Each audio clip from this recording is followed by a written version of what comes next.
Thank you, Doug, and thank you so much. Oh, sorry.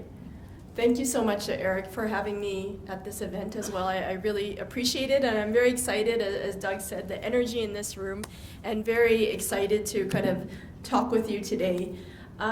So right now, Doug mentioned that I work in HR, and I wanted to kind of put this out there to the audience in terms of what do you think my degree is in, even though now I work in HR. Any guesses? Management? Good guess, but that's not right. What? Geography. Yeah, no, good. Any guesses are good. Geography is interesting, but I probably would have liked that, but that's not what my degree is in.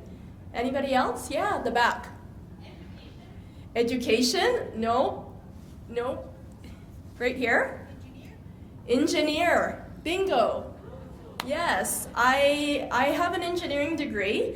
It's often very surprising to people that I have an engineering degree, and the first question that they always ask me is, how did I get into HR? And then the second question is, why did I leave engineering? So for me, really, it is about my passion and what it is I want to do and what it is I want to do in terms of making an impact in my work. So the next slide, actually the previous slide, I'll just kind of, this is something that I live by. I am not defined by my degree or by my job title. So Doug, in my introduction, he mentioned that I've had actually multiple careers now, and I've shifted my career path. My friends actually often joke with me and they say, Violet, you've probably had 5 different careers so far in your life, if not more. And that's probably very true.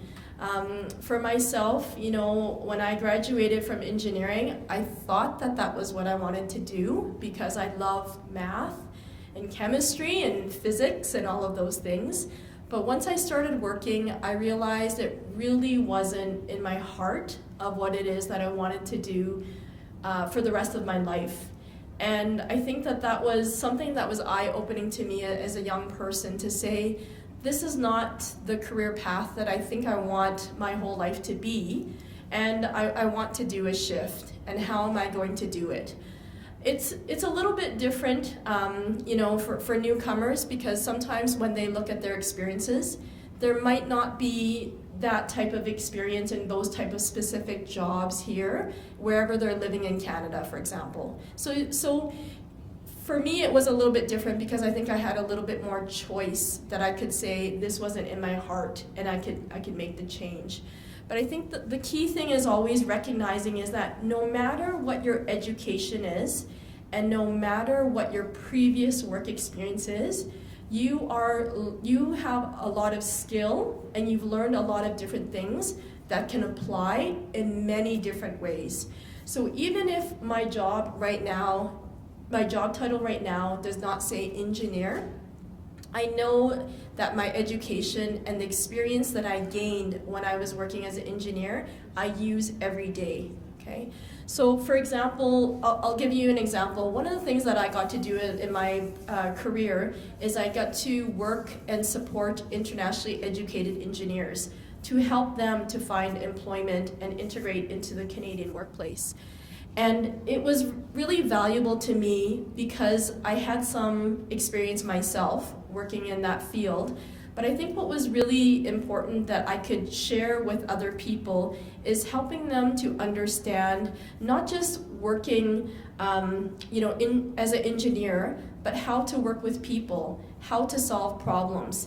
And I also was very lucky because I worked in project management as well. So I actually got to teach some project management to internationally educated engineers and use that skill. So all of those skills that I've gained, I feel I feel like I was meant to get an engineering degree, but I didn't know how my career and my career path would evolve with an engineering degree at the time. So sometimes it's really confusing because when you're doing something that maybe you don't love, or you're trying to find a job that's similar to the work that you've done, you don't really know what your path is going to be and what your career is going to look like. But the one thing that personally for me that I've always said is that everything that I do in my work helps me to figure out what I maybe want to do next in my work, and it also helps me to figure out what I really love about my work. So passion for me is very important. And that doesn't mean that the next job that you're going to do, you're going to absolutely love it, okay? Every job, there's going to be aspects that you're going to really love, and there might be some aspects that you're not going to love. But I feel like everything that I've ever done for myself is help me to get closer to figure out what it is that I really like to do. And for me, that's engaging with people and helping people in some way. So it's important to me to do work that's very impactful. So I choose to work with nonprofit organizations because I want to support community and I want to support newcomers, young adults, seniors, people who love different things and things that I do. So that's really important to me in the work that I want to do. So really trying to identify for you, what is it that you love to do in your work? So whether your previous job title was engineer or accountant, dentist, whatever that is, what are the aspects of the work that you have done really brought a smile to your face, really made you feel good about doing that type of work? And that doesn't mean that that work that you're going to be doing is going to, again, be exactly the same or that same job title, but it helps you to know this is the type of work that I want to be doing here in Canada.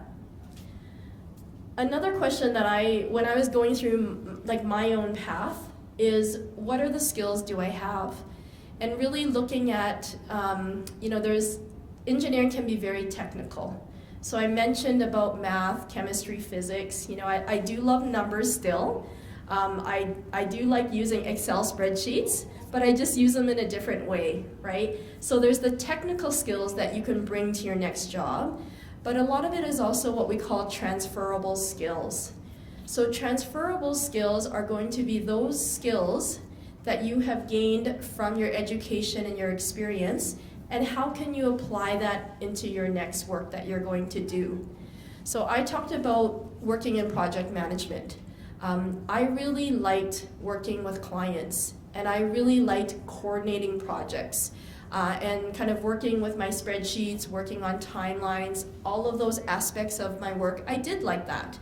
And so when I was looking at what work I wanted to do going forward, I knew that I wanted to continue to work with people in some way and do some sort of maybe that's different type of projects, or maybe that's doing different type of planning. But I knew that those were the skills that I wanted to do, and I felt that I was maybe, had some strengths in those areas or was good with that. So now working in HR, I still do those things, right? I still engage with lots of people, whether it be job seekers, whether it be my clients. I still work on different type of projects. It's just not technical projects, but I still do different type of HR projects. So I think just remembering that those skills that you gain, you can apply in different ways in whatever work that you do next. And then the third question that I would ask myself is, who needs my skills and my passion? So what industries, what employers would hire somebody like me to maybe solve some problems for them or work on some projects for them? So where could my skills and my passion be utilized? That was really, that's kind of the third piece of thinking about the puzzle, I'll say, right? So I had to figure out, what skills do I have that I want to use in my next work? What do I really love about the work that I've done and about what I've learned in my career and my life? And then the third question was really trying to identify who is it that could, maybe pay me to do this type of work. So I have worked for employers. I worked as an engineer. I've worked in a variety of different jobs, and I worked for employers, but I have been self-employed for many years now. And so that is something that I know now at this stage in my career, that I want to be self-employed until I retire. Okay. because I appreciate about myself that I like to kind of be independent and be flexible and be able to fit in other things like attending this event and volunteering my time, because I really want to be doing things that are impactful to community. So if I can share something, with you today, then to me, I'll be fulfilled in my life, right? I'll feel good about something that I've done today if I could share something that's valuable with other people. So those are the things that are really important to me.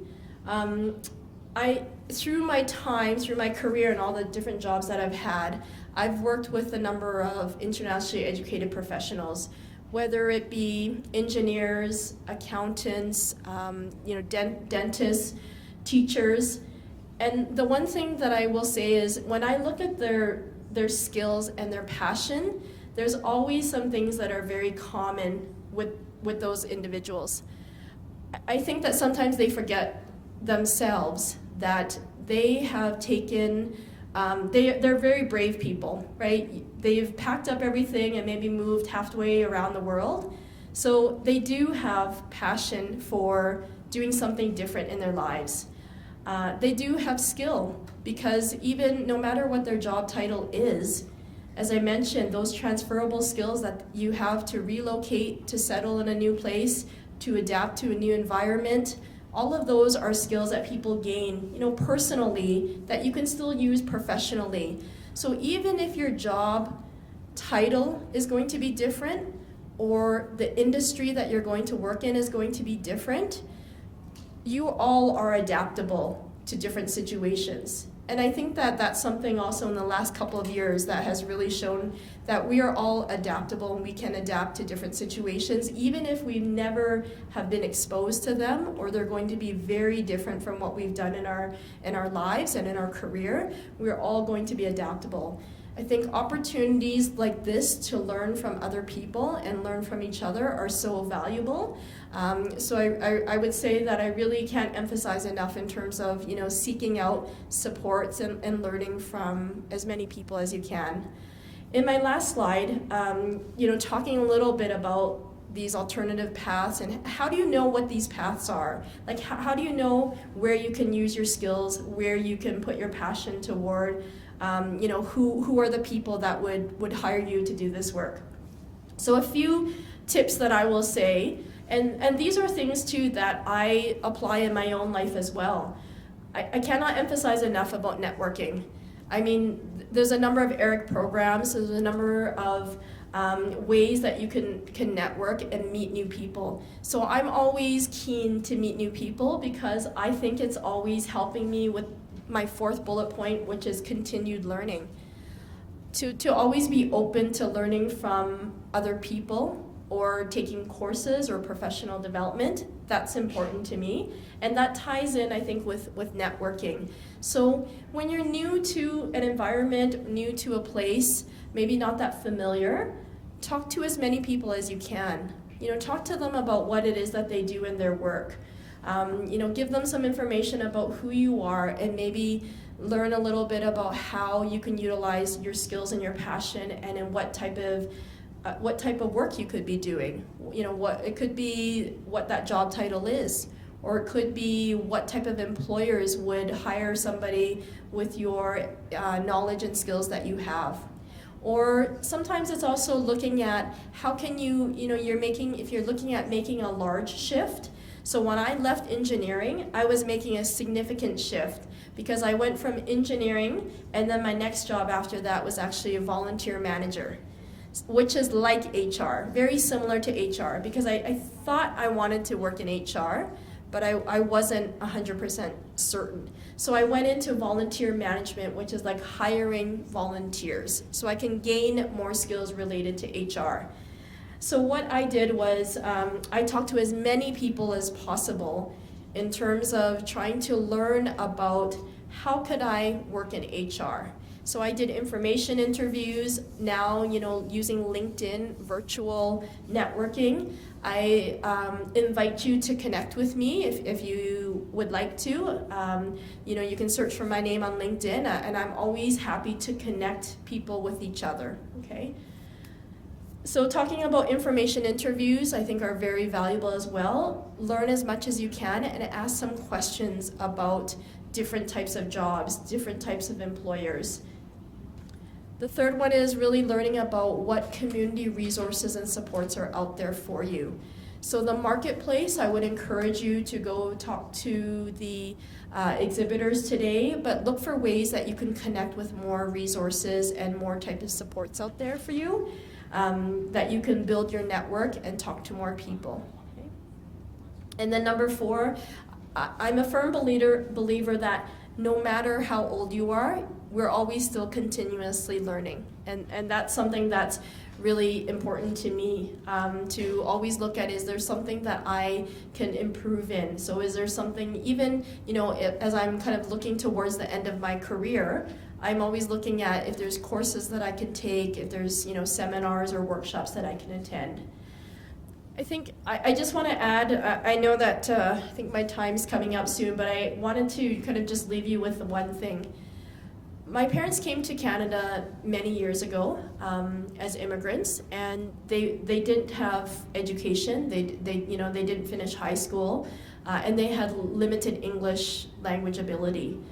But the one thing that I think that I've carried through in my whole life, that the messaging from my mother was that if you can speak the English language and you can take courses and learn, you can do any job that you want to do. And I've always remembered that and actually carried that through my whole life and my career, because I do truly believe that. When I was going through university, I did not think that I would be an independent, self-employed HR consultant, years later. But I know that this is, I think, what I'm meant to do, and this is what I'm passionate about.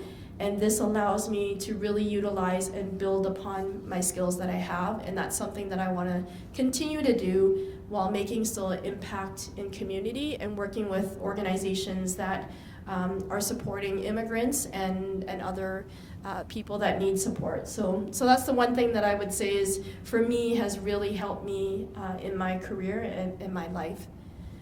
So I thank you very much for taking the time to attend today and taking the time to listen to me speak. And I hope that there was one thing that you got from my talk today that will be valuable to you going forward. Thank you.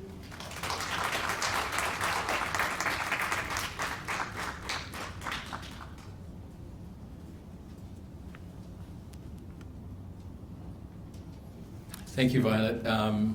What a journey. And I think this is something that we can learn from today, is and I think that's really what you were doing, essentially sharing your journey with us and some of the, I guess, tips and learnings that you went through. And I think these are the kinds of things when we come to networking events, that's what I'm listening for. I'm listening for, how do people navigate these worlds? I've had my own career and I've navigated sometimes successfully and sometimes not successfully. But all of those kinds of learnings helped me to build who I was today, or I am today. What I really appreciated, Violet, about what you were saying about your self-awareness and intentionality about what it is you wanted to do. And I think that's something that I was taking away from what you were saying. Being self-aware of where you're at is really, and sometimes in that self-awareness we're kind of like, not really happy with where I'm at, or I've got so much work ahead of me. But being self-aware and honest with yourself, I think, is really important, and that's where you start, and that's where you push off. And so I think that's really good. And I think the other thing too about networking is so important. We like to use this word, and social capital. I mean, building social capital. You guys are all here in a new environment, and your social capital may be minimal at this point, but you need to build that social capital. And from that social capital, you'll meet people, you'll hear of other ideas, their success stories, their strategies, or sometimes, as I met with Cyril today, from Pakistan, and has only been here 2 months, and he told me a little bit about his journey as he's starting, and it's only been 2 months, and I know he said, it seems like time wasted, but we sort of discussed this, and I think even Cyril said, But things come with time. And I think even that self-awareness, for him to articulate that to me, was, yes, it seemed like, oh, this is tough, but he was also able to recognize that things do take time. And I told him, for all of you, and for him as well, all of these things will come to fore. Like, you will find your place, but you need to be trusting of the place that you're in right now, because being in events like this is an opportunity to get to know more people, to get to know about more programs, and people like Violet, and programs like Eric, and some of the people who are in the back are here and dedicated to help people make the transition, to help navigate into this new world. Use those. And in the 2 months that you've been here, even having some time for yourself. I know it's hard when you have a family and you've got things that you need to get done. It does seem like wasted time, but it is an opportunity. It is something that you can build from. And you'll find once you get into your careers, you won't have the time for that kind of reflection. So use that time wisely and use it as a gift. Our next speaker is Abiodun Sorinolu. I hope I pronounced that well. Abiodun is Vice President of Certification Acting Programs with PMI Northern Alberta Chapter. Abiodun has a Bachelor's of Engineering degree, so another engineer, in Civil Engineering, and Master's degree in Project Management, in addition to over 30 years of experience in project controls, planning, and management of engineering projects. Abiodun is an eloquent public speaker, PMI conference speaker, PMI article writer, and corporate lunch and learn teacher. We'd like to now and have the honor to introduce you to Abiodun.